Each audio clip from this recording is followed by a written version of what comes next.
Hello students, मैं Rahul Patidar Newton academy YouTube channel पर आप लोगों का फिर से स्वागत करता हूं। मैंने आप लोगों को सॉल्यूशन के पार्ट फर्स्ट में अपन ने सीख लिया है कि सॉल्यूशन क्या होता है, वो कितने टाइप का होता है, ठीक है, और उसका क्लासिफिकेशन अपन किस किस बेसिस पे कर सकते हैं, ठीक है। ये सारी चीज़ें अपन ने सीख ली थी। आज अपन इस चैप्टर का मोस्ट इम्पोर्टेंट टॉपिक जो है वो कवर करने वाले हैं, वो है आपका कंसंट्रेशन। मैंने आपको सांद्रता का मतलब तो समझाया था कि सांद्रता होती क्या है, लेकिन अपने को जो सांद्रता होती है, कंसंट्रेशन जो होता है, उसकी टर्म्स समझना है कि उसको कितने टर्म्स में अपन बात कर सकते हैं। तो सबसे पहले अपन वही बात करेंगे कि सांद्रता जो होती है वो होती क्या है। एक्चुअली में सांद्रता या कंसंट्रेशन जो है वो क्या होता है। तो कंसंट्रेशन की अगर मैं बात करूँ तो मैंने आप लोगों से कहा था कंसंट्रेशन, किसी भी सॉल्यूशन का कंसंट्रेशन अपन कैसे पता करते हैं। तो उसके लिए जो उसकी पावर क्या है, उसकी शक्ति क्या है, आपका जो विलयन है उसकी पावर क्या है या उसकी शक्ति क्या है, उस पर उसका कंसंट्रेशन डिपेंड करता है। अब शक्ति का मतलब क्या हुआ, किसी भी विलयन की शक्ति का मतलब क्या हुआ। तो ये तो बहुत सिंपल, वेरी सिंपल टॉपिक है। किसी भी विलयन की शक्ति की अगर अपन बात करें तो इसका सीधा मतलब होता है कि जो आपका पूरा विलयन है, विलयन का आयतन ले लें, या आप विलयन की ग्राम में मात्रा भी ले सकते हैं। किसी विलयन के आयतन में या किसी विलयन का आपके पास जितनी भी मात्रा है उसमें कितना विलय हो सकता है, विलय की मात्रा लिख देता हूँ दोनों का, ठीक है। विलयन की भी अपन मात्रा ले लेते हैं, ठीक है। तो आपका विलयन का आपके पास, जैसे मान लो आपके पास 1 लीटर विलयन है, 2 पदार्थ है, आप उसके आपके पास दोनों के 1-1 लीटर विलयन है, दोनों पदार्थ के। अब आपको देखना है कि उसके अंदर विलय की मात्रा कितनी है। जिसके अंदर विलय की मात्रा ज़्यादा होगी उसकी पावर उतनी ही ज़्यादा होगी। मतलब विलयन के अंदर कितना विलय डिसोल्व रहता है वही उसकी पावर होती है, वही उसकी शक्ति होती है। अब यहाँ इसको थोड़ा और अपन अगर एकदम एग्जैक्ट समझते हैं तो वो ये है कि विलयन के 1000 घन सेंटीमीटर एरिया में, घन सेंटीमीटर का मतलब सीधा हो जाता है 1 लीटर। घन सेंटीमीटर कहा जाए या आप इसको सीधा बोल सकते हो कि आपका 1 लीटर आपके पास क्या है, विलयन है। 1 लीटर विलयन में विलय की कितनी मात्रा उपस्थित है, वही आपकी क्या कहलाती है, शक्ति कहलाती है। बहुत इजी वे में समझ में आता है कि विलयन की शक्ति क्या होती है, कि आपके पास 1 लीटर विलयन के अंदर कितना विलय उपस्थित है। मैंने आपको कहा था ना कि विलयन में 2 चीज़ें होती हैं। आपका जो सॉल्यूशन होता है, विलयन जो होता है उसमें 2 चीज़ें होती है। एक होता है आपका विलायक, एक होता है आपका विलय, एक होता है सॉल्वेंट, एक होता है सोल्यूट। तो 1 लीटर सॉल्यूशन के अंदर कितना सोल्यूट प्रेजेंट है, ठीक है। तो quantity of solute in 1 litre solution, ठीक है, इज कॉल्ड पावर, शक्ति। उस विलयन की शक्ति किसे कहेंगे कि आपका जो 1 लीटर विलयन है उसके अंदर कितना विलय की मात्रा उपस्थित है। बिल्कुल इजी वे में आपको समझ में आ गया होगा। अब इसको थोड़ा सा और आगे समझते हैं कि जिसकी शक्ति, जिस विलयन की शक्ति जितनी ज़्यादा होगी उसकी सांद्रता भी उतनी ही ज़्यादा होगी, ठीक है। शक्ति जितनी ज़्यादा होगी विलयन उतना ही ज़्यादा क्या होगा, सांद्र होगा। मतलब अगर विलय की मात्रा अगर अपन मिलाते जाए, सपोज मान लो आपने मीठा पानी बना रहे हैं अपन, कल भी मैंने इसका एग्जांपल दिया था, उसमें आप शुगर ऐड करते जा रहे हैं, शुगर आपका क्या हो गया, सोल्यूट हो गया, विलय हो गया। तो शुगर आप जितना ज़्यादा मिलाते जाओगे वो उतना ही गाढ़ा होता जाएगा, आपका विलयन उतना ही गाढ़ा होता जाएगा। उसके अंदर विलय की मात्रा आप मिला रहे हो तो उतना ही ज़्यादा गाढ़ा हो रहा है, मतलब उतना ही ज़्यादा सांद्र होता जा रहा है। तो सांद्रता इसी को कहते हैं, यही तो सांद्रता है। शक्ति जितनी ज़्यादा है तो सांद्रता उतनी ही ज़्यादा है। मतलब यही आपकी सांद्रता हो गई कि कितने विलयन में, विलयन की कितनी मात्रा में कितना विलय उपस्थित है। बस इसी को अपन क्या कहते हैं, सांद्रता भी कह देते हैं। तो सांद्रता जो होती है, अब यहाँ अगर मैं बात करूँ शक्ति का मतलब तो क्या वो फिक्स हो गया कि 1 लीटर ही लिया जा रहा है। शक्ति मतलब क्या है, यहाँ पर एक अपन ने एक एरिया फिक्स कर लिया है, एक वॉल्यूम फिक्स कर लिया है कि 1 लीटर में, जैसे मतलब अपन अगर कहीं भी बात करते हैं, आपसे गाड़ी का स्पीड पूछा जाता है तो मतलब आप गाड़ी चला रहे हो, ऐसा तो नहीं कहते हो कि 5 किलोमीटर प्रति 2 घंटा या 5 किलोमीटर प्रति 10 घंटे, ऐसे बात नहीं करते। क्या कहते हैं, 1 घंटे में आपने कितना दूरी तय करी है, वही आपकी गाड़ी का स्पीड है। तो बस वैसे यहाँ पर शक्ति की बात करेंगे, जब भी अपन शक्ति की बात करेंगे तो फिक्स है कि 1 लीटर ही अपने को क्या लेना है, विलयन लेना है। उसके अंदर कितना विलय उपस्थित है वही उसकी क्या हो जाएगी, पावर हो जाएगी। तो ठीक है, शक्ति का मतलब आपको समझ में आ गया। शक्ति का मतलब समझ में आ जाएगा तो आपको ये समझ में आ जाएगा कि सांद्रता क्या होती है। किसी भी विलयन की शक्ति जितनी ज़्यादा है उतनी ही वो क्या होती है, सांद्रता होती है। तो सांद्रता को अपन ये कंडीशन हटा देंगे ये कंडीशन अगर मैं नीचे से हटा दूँ कि यहाँ पर 1 लीटर कहना ज़रूरी नहीं है। देखो अपन इसको सांद्रता में कन्वर्ट करते हैं शक्ति की परिभाषा को, तो अपन क्या करेंगे कि वो नीचे जो कंडीशन अपन ने लिखा है कि 1 लीटर अपन विलियन ले रहे हैं वो हटा देंगे। अपन सीधा कहेंगे सांद्रता इज इक्वल टू क्या होता है, किसी भी विलियन की, अगर मैं कंसंट्रेशन की अगर बात करूँ तो कंसंट्रेशन किसी भी विलियन का क्या होता है कि विलियन की मात्रा अब कितनी भी ले सकते हैं, यहाँ 1 लीटर फिक्स नहीं है, उसमें कितना विलय उपस्थित है और विलय की मात्रा, यही आपका कंसंट्रेशन होता है। अगर मैं इसको ग्राम में लेता हूँ, ठीक है, या इसको लीटर में लिया और इसको ग्राम में लिया, कितने लीटर में कितना ग्राम विलय उपस्थित है। शुगर जो है अपन ग्राम में ले लेते हैं और पानी जो है आपका लीटर में ले लिया। मान लो आप 1 लीटर पानी ले रहे हो, उसमें कितना ग्राम शुगर मिला रहे हो, तो वो उसकी शक्ति हो जाएगी। सांद्रता का मतलब भी यही हुआ। तो विलयन की मात्रा को अगर आप काय में ले रहे हो, लीटर में ले रहे हो, और इसको आप ले रहे हो ग्राम में, तो ऊपर तो आ गया ग्राम और नीचे आ गया लीटर। तो आप बोल सकते हो ग्राम पर लीटर आपकी सांद्रता की क्या हो गई, इकाई हो गई। यही सांद्रता की इकाई है, कितने लीटर में कितना ग्राम आप क्या मिला रहे हो, विलय मिला रहे हो, यही उसकी सांद्रता है। कंसंट्रेशन का मतलब ही यही होता है। कंसंट्रेशन किस पर डिपेंड करता है, विलय की मात्रा पर। जितना ज़्यादा विलय आप मिलाते जाओगे आपका विलयन उतना ही गाढ़ा होगा, उतना ही ज़्यादा सांद्र होगा। तो ये तो हो गया आपका कंसंट्रेशन का डेफिनेशन। लेकिन ये सांद्रता जो होती है इसको अपन कई टर्म में सीखते हैं। मतलब ये हुआ कि अभी मैंने यहाँ पर जो विलयन की मात्रा उसको काय में लिया, लीटर में, विलय की मात्रा को काय में लिया, ग्राम में। अगर सपोज मान लो कि मैं इस विलयन की मात्रा को तो लीटर में ही लेता हूँ, परंतु मैं जो विलय की मात्रा है इसको मोल में ले लूँ, काय में ले लूँ, मोल में। मोल आप समझते हैं, 11th में आप लोगों ने पढ़ा है कि जो साइंटिस्ट होते हैं वो किसी भी एलिमेंट्स को या जो अपने केमिकल्स होते हैं इन सब की मात्रा को नापने के लिए एक यूनिट यूज़ करते हैं जिससे कहते हैं मोल, मोलों की संख्या। ठीक है, अपन ने पढ़ा है इसको। विलय की मात्रा को मोल में लेता हूँ, तो अब यूनिट क्या हो गई, अभी क्या थी, ग्राम पर लीटर, क्योंकि विलय को मैंने ग्राम में लिया था और विलयन को लिया था लीटर में। मैंने कहा विलयन तो मैं अभी लीटर में ही ले रहा हूँ, लेकिन विलय को मैं ले लेता हूँ मोल में। तो मैं इसको क्या लिखूँगा, मैं इसको लिखूँगा मोल पर लीटर। तो ये सांद्रता की नई टर्म हो गई, ये अलग तरीके से सांद्रता को व्यक्त किया जा रहा है। तो जब सांद्रता को मोल पर लीटर में व्यक्त किया जाता है तो उसका एक नाम होता है, वो है मोलरता। क्या होता है, मोलरता, जो 11th में आप लोगों ने पढ़ा है, मोलरिटी। इसको क्या कहा जाता है इंग्लिश में, इसको कहा जाता है मोलरिटी। तो ये सांद्रता की एक नई टर्म्स आ गई। अब इसको और चेंज करते हैं। अब मैं जो विलय है इसको चेंज नहीं करता हूँ, इसको तो मैं मोल में ही लेता हूँ, ठीक है, परंतु जो विलयन की मात्रा है उसको मैं काय में ले लूँ, किलोग्राम में या ग्राम में ले लूँ। सपोज मान लो मैंने इसको ग्राम, चलो ग्राम में ले लेते हैं, तो मोल पर ग्राम या मोल पर विलयन। 1 लीटर है तो यहाँ पर मैं 1 kg लिख देता हूँ, मोल पर kg।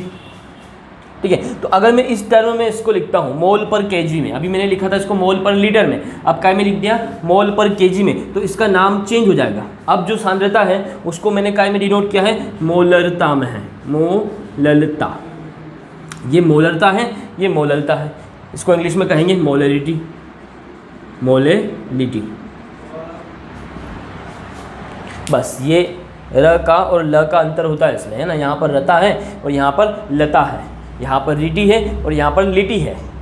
मोलरिटी, मोलरिटी, बस यही अंतर होता है। जब भी मोलरता की बात आती है आपको याद रखना है कि विलयन जो है उसकी मात्रा, विलयन भी नहीं विलायक की मात्रा ली जाती है यहाँ पर। जब मैं इसको पूरा पढ़ाऊंगा तब समझ में आ जाएगा। तो ये काय में होती है, किलोग्राम में होती है, और आपने विलय की मात्रा को काय में ले लिया, मोल में।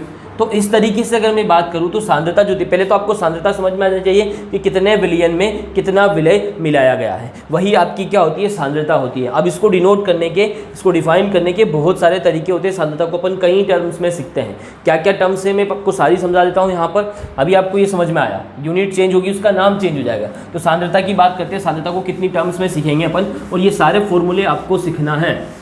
तो बता देता हूँ मैं आपको कि सांद्रता को अपन किस किस टर्म में यहाँ पर सीखने वाले हैं। एक अपन पढ़ेंगे यहाँ पर, सबसे पहली टर्म जो पढ़ने वाले हैं अपन, वो है आपकी प्रतिशतता। सबसे पहले अपन इसका परसेंटेज निकालेंगे, प्रतिशत निकालेंगे। सांद्रता को परसेंटेज में भी पूछा जाता है, इसके न्यूमेरिकल भी मैं आपको करवाऊंगा तब आपको पूरी चीज़ समझ में आ जाएगी। तो परसेंटेज अपन सीखने वाले हैं सांद्रता का, ठीक है। उसके बाद दूसरी टर्म अपन सीखेंगे जो भी मैंने बताई, मोलरता, या इसको अपन कहते हैं मोलरिटी, ठीक है। क्या कहते हैं इसको, मोलरिटी। फिर तीसरी टर्म जो है वो अपन पढ़ने वाले हैं, मोललता, या इसको कहेंगे अपन मोलरिटी, ठीक है। उसके बाद अपन पढ़ने वाले हैं चौथी टर्म्स जो अपन पढ़ेंगे वो है आपकी नॉर्मलता, ठीक है, नॉर्मेलिटी।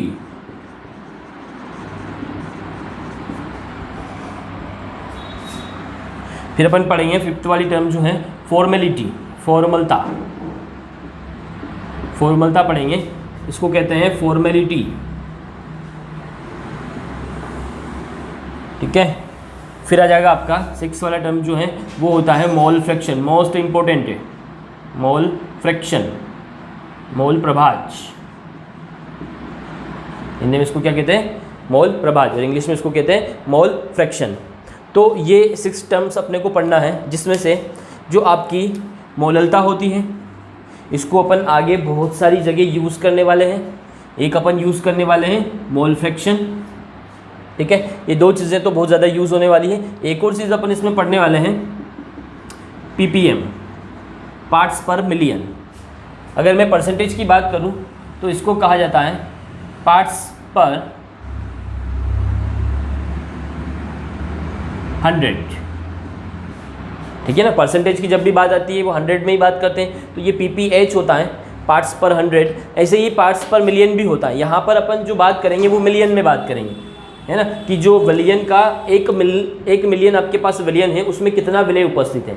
और यहाँ बात करते हैं कि विलियन के 100 भाग में कितना विलय उपस्थित है। अब विलय, विलियन, विलायक, इसमें कंफ्यूज नहीं होना है, मैंने पार्ट फर्स्ट में आपको अच्छे से समझा दिया है, ठीक है।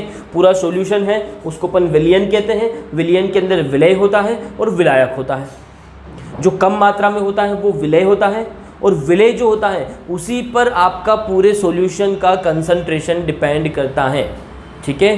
पूरा सॉल्यूशन होता है, सॉल्यूशन में 2 चीज़ें होती हैं, सॉल्यूट होता है, सॉल्वेंट होता है, ठीक है। और जो सॉल्यूट होता है उसी पर पूरे सॉल्यूशन का कंसंट्रेशन डिपेंड होता है। ये अपने को सीखना है, तो ये सारी टर्म्स अपन सीखने वाले हैं। चलिए सबसे पहले स्टार्ट करते हैं अपन परसेंटेज में बात करूँ तो सबसे पहले तो इसका डेफिनेशन की अगर बात करें तो डेफिनेशन ये होता है कि जो आपका विलियन है, विलियन के 100 भाग में, अब वो 100 भाग जो है चाहो तो आप 100 ml ले सकते हो, ठीक है, वो कुछ भी ले सकते हो, वो भी मैं बताऊंगा। 4 टाइप का होता है आपका जो परसेंटेज जो निकालने का तरीका होता है, सांद्रता को परसेंटेज की टर्म में 4 तरीके से इसको अपन डिफाइन कर सकते हैं। तो मैं यहाँ सीधा 100 भाग लिख रहा हूँ कि विलियन के 100 भाग में कितना विलय उपस्थित है, ठीक है। इसी को अपन प्रतिशत कहते हैं, परसेंटेज कहते हैं। अब परसेंटेज को सबसे पहली टर्म जो होती है, परसेंटेज के अंदर भी पहली टर्म जो होती है वो अगर मैं बात करूं तो उसको अपन कह सकते हैं द्रव्यमान प्रतिशत। इस नाम से भी एग्जाम में आता है ये, कि आपको केवल द्रव्यमान प्रतिशत के बारे में पूछा जाए तो आपको द्रव्यमान प्रतिशत ही लिखना है। ये भी 4 टाइप का परसेंटेज होता है। तो सबसे पहले अपन बात करें मास परसेंटेज की, द्रव्यमान प्रतिशत आपका क्या होता है। तो जब द्रव्यमान प्रतिशत की बात आती है तो द्रव्यमान मतलब अपन बात करते हैं ग्राम में, क्या में बात करते हैं, ग्राम में, ठीक है। तो ग्राम में बात करेंगे तो दोनों चीज़ें ग्राम में रहेगी। देखो परसेंटेज जब भी बात करेंगे 2 चीज़ें क्या क्या समझ में आ रही है। अभी मैंने सांद्रता के बारे में बताया था कि सांद्रता में नीचे तो अपन लिखते हैं विलियन को, नीचे अपन किसकी मात्रा लिखते हैं, विलियन की, और ऊपर किसकी मात्रा लिखते हैं, विलय की। तो जब अपन परसेंटेज निकालेंगे तो यहाँ पर सांद्रता का जब फॉर्मूला बनेगा तो नीचे क्या आएगा, विलियन, और ऊपर क्या आएगा, विलय। ये तो फिक्स है, कंफर्म है। कैसे निकलने वाला है, द्रव्यमान परसेंटेज इज इक्वल टू क्या होने वाला है, इसको समझना। पहले फॉर्मूला समझेंगे फिर आपको इसकी डेफिनेशन समझ में आ जाएगी। तो देखो नीचे अपन ने ले लिया विलियन की मात्रा और ऊपर अपन ने ले लिया विलय की ग्राम में मात्रा। तो नीचे जो विलियन लिया है वो कितना लिया है, 100 ग्राम, क्योंकि जब भी अपन परसेंटेज की बात करते हैं जो टोटल होता है उसको अपन 100 मानते हैं। अब 100 अपने को क्या लेना है, द्रव्यमान परसेंटेज निकालना है, तो विलियन को अपन ग्राम में लेंगे।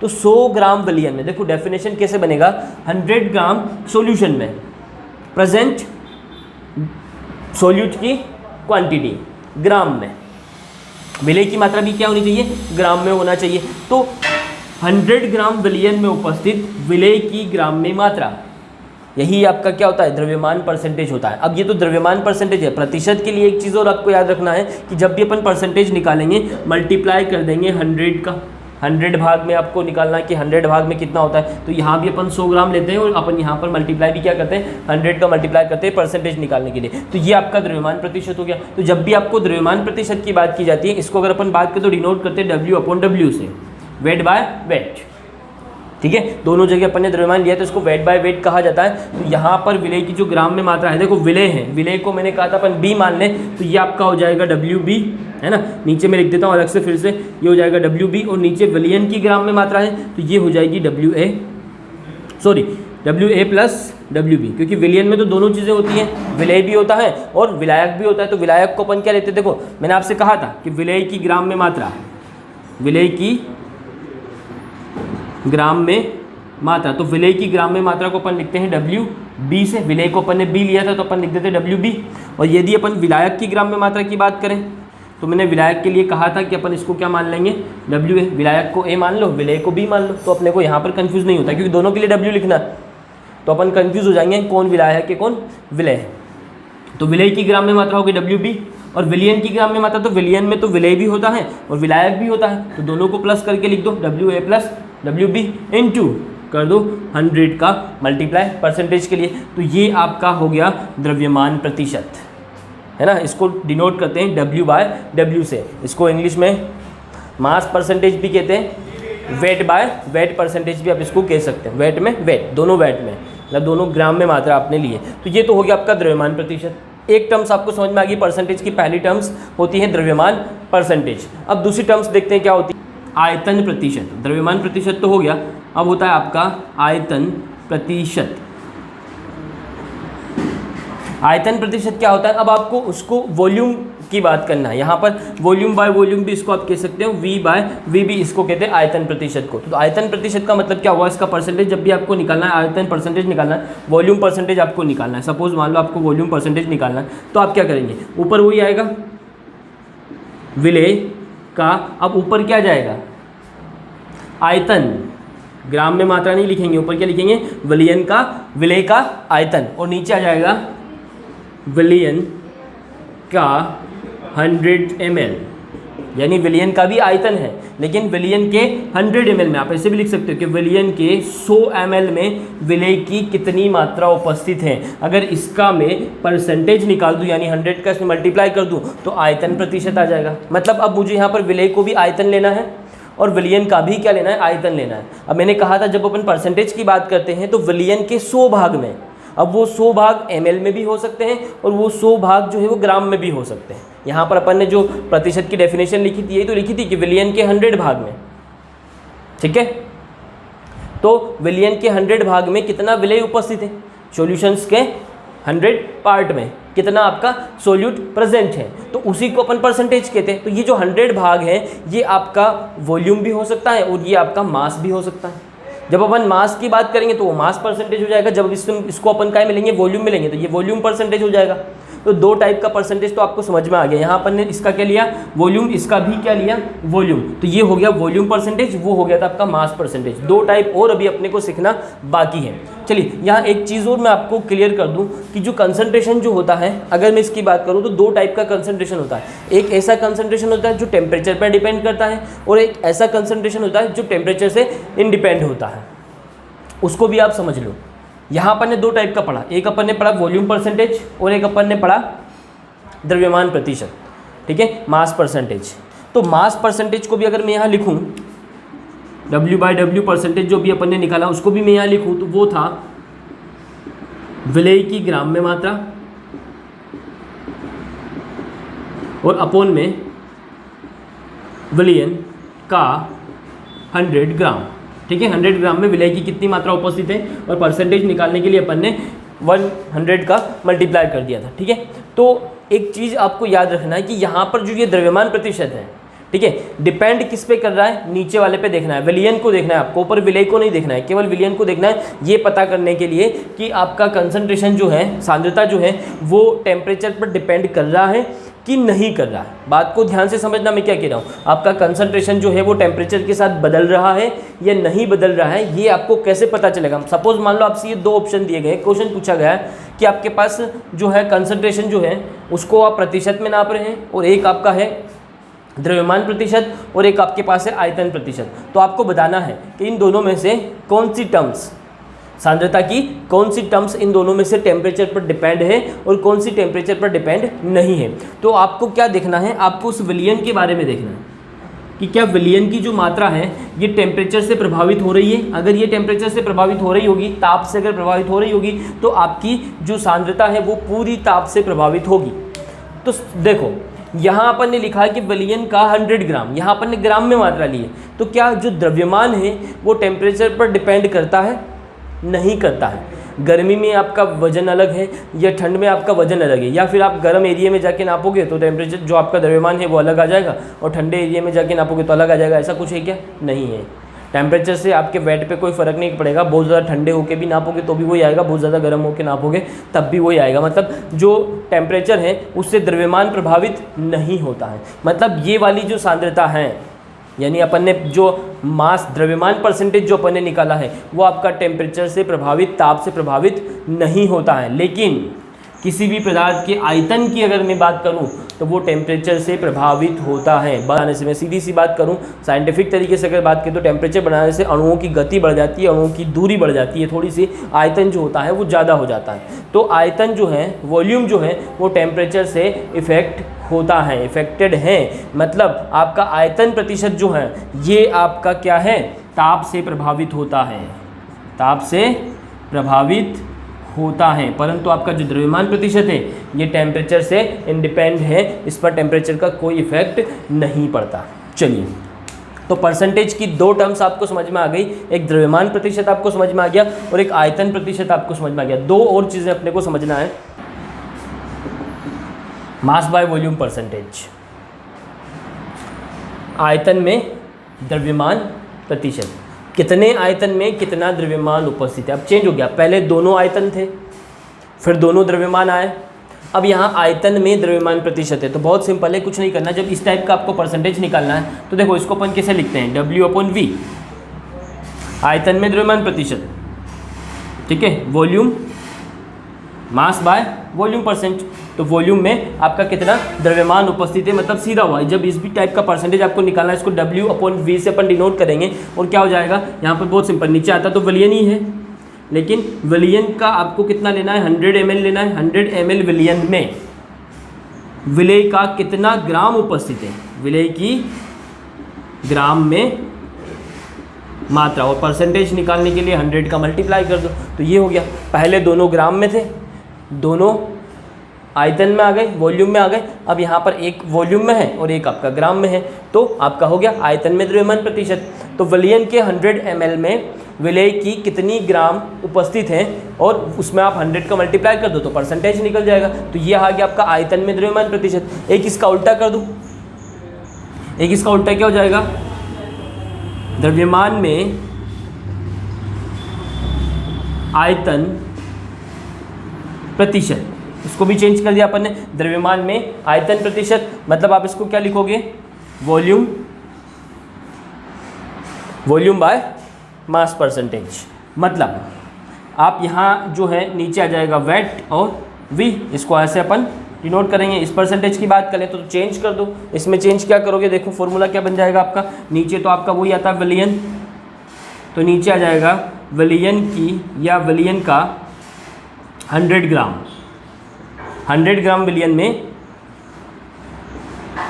विलय का आयतन है ना, कितना ml विलयन आपका उपस्थित है। आयतन अपन काय में लेंगे, ml में लेंगे, ठीक है, मिलीलीटर में लेंगे, कभी भी आपको लीटर में नहीं लिखना है। इनटू और 100 कैसे मल्टीप्लाई कर दो, तो 100 ग्राम विलयन में विलय का कितना ml उपस्थित है, वही आपका क्या हो गया, द्रव्यमान में आयतन प्रतिशत, वॉल्यूम बाय मास परसेंटेज। तो जब सांद्रता की अगर बात करें, जब उसको परसेंटेज में आपको डिनोट करना है तो एक परसेंटेज टर्म जो होता है 4 टाइप से निकलता है।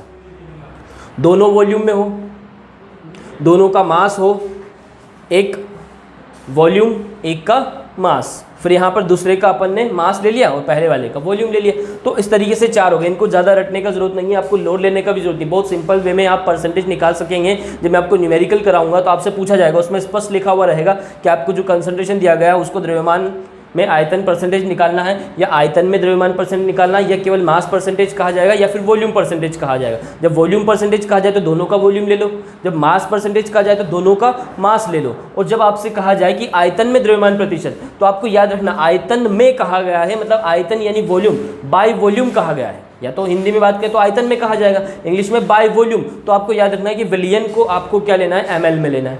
जब आपसे कहा जाए बाय मास या द्रव्यमान में, तो फिर याद रखना है कि विलियन को आपको क्या में लेना है, ग्राम में लेना है। तो ये आपका एक टर्म्स जो है परसेंटेज खत्म हो जाता है। अब दो चीज़ें और अपन सीख लेते हैं। आज अपन सीखेंगे मोलरता, या इसको अपन कहेंगे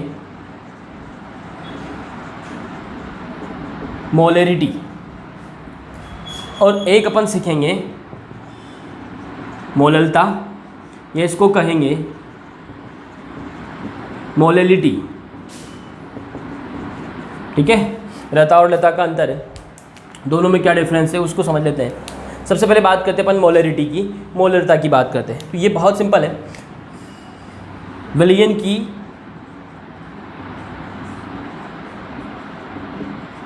मोलरता, ठीक है, मोलरिटी ऑफ सॉल्यूशन। देखो एक चीज़ मैंने कहा है कि यहाँ नीचे हमेशा आपका क्या होता है, विलियन आता है, और ऊपर आपका क्या आता है, विलेय आता है।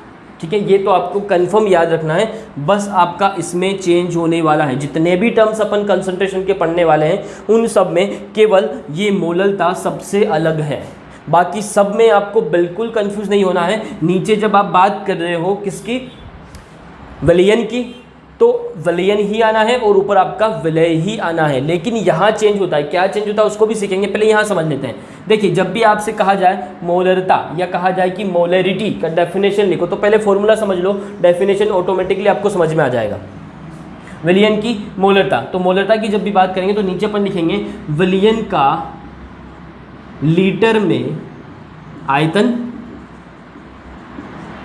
ठीक है, और ऊपर आ जाएगा विलेय के मोलों की संख्या। बस यही याद रखना है। क्या आ जाएगा ऊपर, ग्राम में मात्रा नहीं आएगी, नहीं आयतन आएगा, ऊपर क्या जाएगा, विलेय के मोलों की संख्या। बस तो वो आपका हो गया मोलरता। बस यही तो याद रखना है कि कहाँ पर आपको क्या लिखना है। तो विलेय के मोलों की संख्या मतलब 1 लीटर विलियन में विलेय के कितने मोल उपस्थित है, वही आपकी क्या होती है, मोलरता। यही डेफिनेशन है, 1 लीटर विलियन में उपस्थित विलेय के मोलों की संख्या क्या कहलाती है, मोलरता कहलाती है। ठीक है ना। Number of the mole of solute dissolve in 1 litre solution. तो 1 लीटर सॉल्यूशन के अंदर विलेय के कितने मोल डिजोल्व हैं, कितने मोल प्रेजेंट हैं, वही आपका मोलरिटी होता है, वही आपका मोलरता होता है। अब मोलों की संख्या पर भी अपन बात करने वाले हैं। पहले मैं आपको ये सिखा दूं, उसके बाद ही मैं आपको मोलरता के बारे में सिखाने वाला हूं। तो अभी मैं इसको यहाँ पर रफ कर देता हूँ। पहले अपन मोलरता को पूरा डिटेल में सीख लेते हैं। डेफिनेशन आपको समझ में आ गई, फॉर्मूला आपको समझ में आ गया, इस फॉर्मूले को थोड़ा सा और बढ़ाते हैं, वो क्या है उसको समझते हैं। तो सबसे पहले आपको बात करनी है मोलों की संख्या की, मोलों की संख्या। अब मोलों की संख्या की अगर मैं बात करूं तो मोलों की संख्या को स्मॉल n से डिनोट कर लें। मोलों की संख्या कैसे निकाली जाती है इसको समझना बहुत ज़रूरी है। मान विलेय के मोलों की संख्या को अपन कैसे निकालेंगे। सपोज मान लो आपके पास सोडियम है और वो कितना है, आपके पास 11 ग्राम सोडियम है। ठीक है, तो आपसे पूछा गया कि 11 ग्राम यानी 11 ग्राम सोडियम में आपके पास कितना मोल सोडियम है। तो आप कैसे निकालो, क्योंकि यहाँ पर न तो अपने को ग्राम में लिखना है और नहीं यहाँ पर उसका वॉल्यूम लिखना है, आयतन लिखना है। तो आपको लिखना क्या है, मोलों की संख्या लिखनी है। लेकिन आपसे कहा जाए कि आपके पास तो सोडियम जो है वो कितना 11 ग्राम है, फिर आप इस फॉर्मूले में वैल्यू कैसे लिखोगे। आपसे कहा गया कि 1 लीटर पानी के अंदर मैंने 11 ग्राम जो है वो सोडियम मिलाया है। आपसे पूछा गया कि मोलरता पता करो, तो आप क्या करोगे, नीचे तो लिख दोगे 1 लीटर, लेकिन ऊपर क्या 11 लिखोगे, नहीं। क्यों 11 नहीं लिखोगे, क्योंकि यहाँ पर लिखना है मोलों की संख्या, और 11 तो क्या है, ग्राम में मात्रा, ये तो द्रव्यमान हो गया। तो आपको मोलों की संख्या निकालना है। तो देखो आपको क्या करना है कि यदि आपको मोलों की संख्या निकालना है तो आपको ये पता होना चाहिए कि 1 मोल सोडियम का वेट कितना होता है ना। तो इसका अणुभार, उसी को क्या कहते हैं, अणुभार कहते हैं। तो सोडियम का 1 मोल जो होता है, इसका सोडियम का अणुभार की अगर मैं बात करूँ तो सोडियम 11 नंबर पे तो आता है। इसका द्रव्यमान जो होता है जस्ट डबल होता है, 22-21 के समथिंग होता है। तो ये 21 ग्राम जो है ये इसका क्या हो गया, 1 मोल का द्रव्यमान हो गया। और टोटल आपके पास कितना है, 11 ग्राम है। तो क्या करेंगे अपन, आपके पास तो 1 मोल भी नहीं है, पूरा नहीं है ना। समझ में आएगा कि 1 मोल का द्रव्यमान तो कितना होता है, 21 ग्राम होता है। तो सब जो मोलों की संख्या है वो कैसे निकालते हैं, आप सबसे ऊपर क्या करो कि आपका जो विलेय है या जो भी पदार्थ है, सपोज लिख देता हूँ, किसी भी पदार्थ के मोलों की संख्या निकाल रहे हैं, तो पदार्थ की ग्राम में मात्रा कितनी है, कितना ग्राम आपके पास है, और उसका जो अणुभार है यानी 1 मोल का द्रव्यमान, अणुभार से उसको क्या कर दो, भाग लगा दो। ठीक है, 1 मोल का द्रव्यमान कितना है, अगर उससे जो टोटल आपके पास है उसमें उसका भाग लगा दूंगा तो पता चल जाएगा उसके अंदर मोलों की संख्या कितनी है। ये तो सीधी सी बात है, बहुत सिंपल वे में समझ में आता है। तो मोलों की संख्या निकालने के लिए क्या किया जाता है, ऊपर लिया जाता है पदार्थ की ग्राम में मात्रा और नीचे लिखा जाता है पदार्थ का अणुभार। अब अपने को विलय के मोलों की संख्या निकालनी है तो पदार्थ की जगह में क्या लिख दूंगा, विलय। तो विलय की ग्राम में मात्रा और नीचे आ जाएगा विलय का अणुभार। अब विलय की ग्राम में मात्रा को अपन काय से लिखते हैं, विलय को लेते हैं B और ग्राम में मात्रा W, तो ये हो जाएगा WB। और अणुभार को लिखा जाता है मोलिकुलर वेट M से, और ये भी विलय का है तो MB, तो WB/MB। तो यहाँ पर विलय के मोलों की संख्या यानी मोलरता कैपिटल M, मोलरता को काय से डिनोट किया जाता है, कैपिटल M से, ये भी याद रखना। इज इक्वल टू आपका क्या हो जाएगा, विलय के मोलों की संख्या, विलय के मोलों की संख्या है WB/MB अपॉन विलयन का लीटर में आयतन, लीटर में आयतन मतलब V, काय में है, लीटर में है, तो ऐसा लिखना पड़ेगा। तो अपॉन में लिखो V और यहाँ लिखो लीटर, क्या लिखो, लीटर। तो ये आपका मोलरता का फॉर्मूला बन गया। इसको थोड़ा और बढ़ाते हैं, क्या, M इज इक्वल टू क्या हो जाएगा, WB/MB इंटू, ये अपॉन में है तो ऊपर आ जाएगा वॉल्यूम, काय में, लीटर में। ठीक है, इसको थोड़ा सा और आगे सीख लेते हैं कि यदि आपके पास वॉल्यूम जो है वो लीटर में नहीं है, काय में है, ml में है, तो फिर आप क्या करोगे उसको भी समझ लो। M इज इक्वल टू हो जाएगा WB/MB इंटू V आपका हो जाएगा ml में। जब आप इसको ml में लिखोगे तो आपको एक चीज़ याद रखना है, मल्टीप्लाई में चला जाता है 1000, तो यही आपका मोलरिटी का कंप्लीट फॉर्मूला है। बहुत पूरा फॉर्मूला मैंने आपको बनाना सिखाया है, कहाँ से बना है। सबसे पहले क्या करना है, विलयन की मोलरता का डेफिनेशन याद रखना है, याद सिर्फ इतना ही रखना है, ये तो ऑटोमेटिक बन जाएगा, ये बेसिक चीज़ है। याद ये रखना है कि मोलरता इज इक्वल टू क्या होता है, विलय के मोलों की संख्या और विलयन का लीटर में आयतन, कितने लीटर में विलय के कितने मोल प्रेजेंट है, उसी को अपन क्या कहते हैं, मोलरिटी कहते हैं। अब अपन ने मोलों की संख्या निकालना सीखा है। मोलों की संख्या निकालने के लिए क्या करना है, हमेशा याद रखना है कि जिसके भी मोलों की संख्या निकालना है उसकी ग्राम में मात्रा ले लो और उसके अणुभार का उसमें भाग लगा दो। तो अणुभार ही उसके 1 मोल के बराबर द्रव्यमान होता है, मैंने बता दिया आपको। तो विलय का अपने को मोलों की संख्या निकालना, तो अपन ने ले लिया विलय की ग्राम में मात्रा और नीचे ले लिया विलय का अणुभार, और अपन ने WB/MB लिख दिया। इसको ग्राम में मात्रा को W लिखा जाता है, विलय के लिए अपन B लिखते हैं, अणुभार को मोलिकुलर वेट को M लिखते हैं और विलय के लिए अपन ने B लिख दिया, तो WB/MB हो गया। तो इसकी जगह अपन ने लिख दिया WB/MB। विलयन का लीटर में आयतन, आयतन को वॉल्यूम से लिखते हैं V, और ये लीटर में लिया गया इसलिए अपन ने यहाँ पर लीटर लिख दिया। अब क्या करा मैंने, कुछ नहीं, ये नीचे था इसको ऊपर लिया है तो यहाँ ऐसे लिख दिया। अब जब मैं इसको ml में लिखता हूँ तो 1000 का मल्टीप्लाई हो जाता है। यही आपका फॉर्मूला है। बार बार जब भी न्यूमेरिकल आएगा आपको मोलरिटी से रिलेटेड, आपको ये फॉर्मूला यूज़ करना है, तो सीधा आपको ये याद आना चाहिए। इतना सब रामायण करने का जरूरत नहीं है। डेफिनेशन एग्जाम में आता है तो डेफिनेशन आना चाहिए। 2 नंबर में आपसे ये पूछा जा सकता है एग्जाम में, इसलिए ये आपको याद होना चाहिए। ये कंसंट्रेशन का ही टर्म में मैंने आपको सिखा दिया कि इसको मोलरता को कैसे डिपेंड करते हैं, डिनोट करते हैं, कैपिटल M से डिनोट करते हैं। एक और चीज़ मैं यहाँ सिखा देता हूँ कि जब भी आपसे कहा जाता है मोलरता कैपिटल M के बारे में तो इसका यूनिट पूछा जाता है, इसकी इकाई क्या होती है, तो इकाई हमेशा फॉर्मूले से निकलती है। विलय के मोलों की संख्या, मोलों की संख्या को कैसे लिखा जाता है, मोल में, तो इसकी यूनिट हो गई मोल।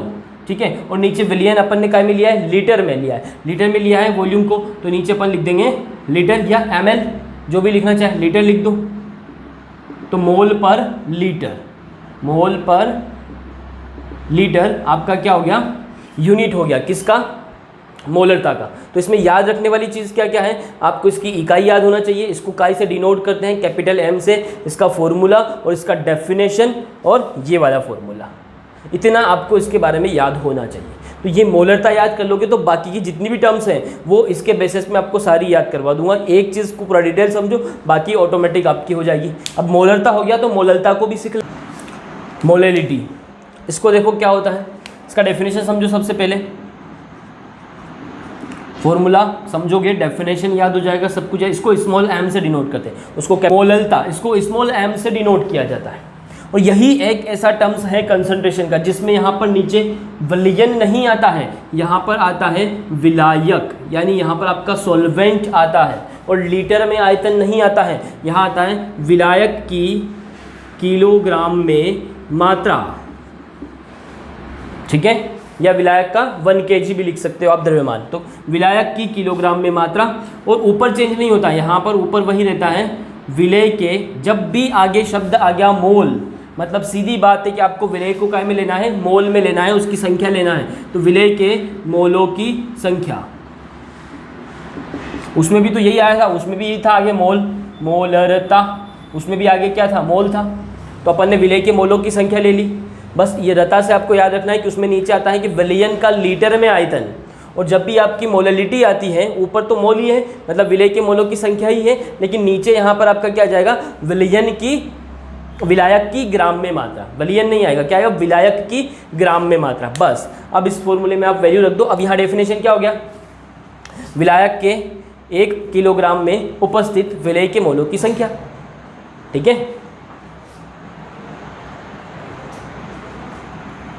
अब फॉर्मूला बनाते हैं। Small m is equal to मोलों की संख्या, विलेय के मोलों की संख्या को कैसे निकालेंगे, अभी जस्ट करा था, विलेय का ग्राम में द्रव्यमान अपॉन विलेय का अणुभार। ठीक है, नीचे आ जाएगा विलायक की ग्राम में मात्रा, तो विलायक की ग्राम में मात्रा को WA लिखा जाता है। विलायक के लिए अपन क्या लिखते हैं, A। अब ये काय में है, kg में, तो यहाँ पर आप किलोग्राम भी लिख दो। इसको कर लो थोड़ा सा और सही, जैसा उसमें किया था अपन ने, WB upon MB into WA, ये काय में है, kg में है।